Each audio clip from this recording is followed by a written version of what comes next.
सुनव हो संगी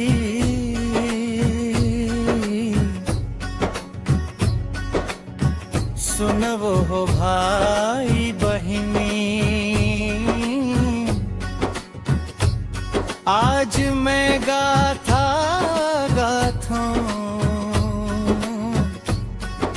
सत्य के जोत जलिया के,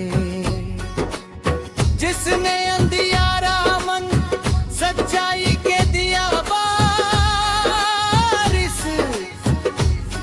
जिसने मन खेला मन खेल के मन सिखाई से, वो संत के गुरु घास हो संत।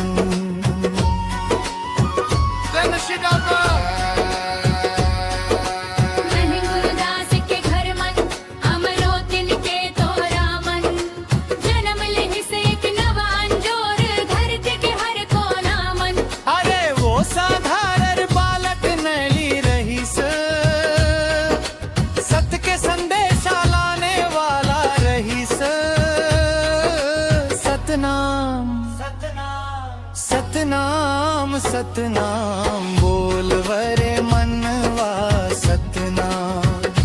गुरु घासीदास बाबा के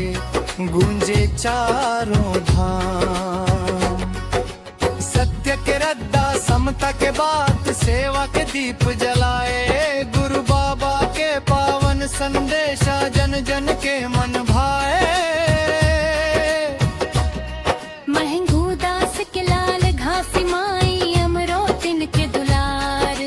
बचपन ले ही मन मन बस से सत्य के उजियार, दुनिया मन देखिस भेदभाव दुखिया मन के पीरा, तब बाबा के मन मन जागिस सत्य समानता के हीरा। कहिस बाबा मन के एक समान, नहीं कोनो छोट नहीं कोनो बड़े, सबके भीतर एक ग्राण, सत्य लापना संगी यही है बाबा के ध्यान। सफुरा माई संग चलीन सुख दुख मम बन के सहारा, बाबा के सत के रग दामन माई रहन संग हमारा। घर के जिम्मेदारी संभारन सत के जोत जलावत गईन, गुरु बाबा के जीवन गाथा मन अपन त्याग लिखावत गईन। जय हो माता सफुरा, अमरदास के घर मन गूंजे सत के पावन नाम, बालक दास संग सहोदरा पढ़ाई से बाबा के माल। घर परिवार बनिस सत के साथी, घर बनिस सत के धाम, मंदार ढोलक अति तेज से दहिला पंजवानी शली, आगे आगे बाबा चलिन पीछे चलिस संसार। सतनाम के ध्वजा फहराइस मिटाइस मन के अंधियार, गिरूदपुर के पावन धरती आज घलों में धत कहे, जैत खाम के उजला ध्वजा बाबा के संदेशा कहे। सत्य समता समता सेवा सतनाम सतनाम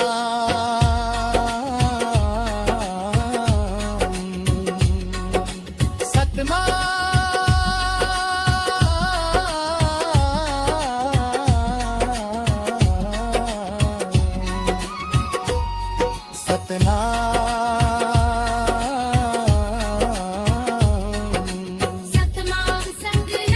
सतनाम है,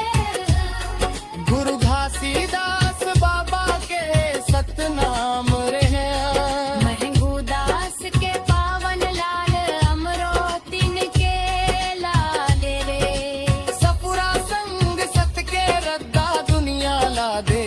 ज्ञान रे अमरदास बालदास सहोदरा के नाम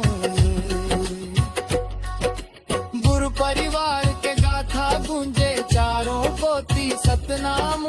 नहीं मांगे बाबा सोना चांदी नहीं मांगे राजपाट सत्य के रद्दा चलब संगी ये ही रहीस बाबा के बा दुखिया के आंसू पोछव भूखे ला भोजन देव भेदभाव के दीवार गिराव सबके मन मन प्रेम भरव सत्य के रद्दा सत्य के रखा सबके के भाव सेवा के भाव सेवा के भाव सपना प्रसाद सतनाम सतनाम सतनाम सतनाम रे सतनाम सतनाम सतनाम रे सतनाम सतनाम सतनाम रे गुरु घासीदास बाबा के सतनाम रे महंगू दास के पावन लाल अमरो तिन के लाल सफुरा संग सत के रद्दा दुनिया ला दे विस ज्ञान रे अमरदास बालक दास सहोदरा के नाम रे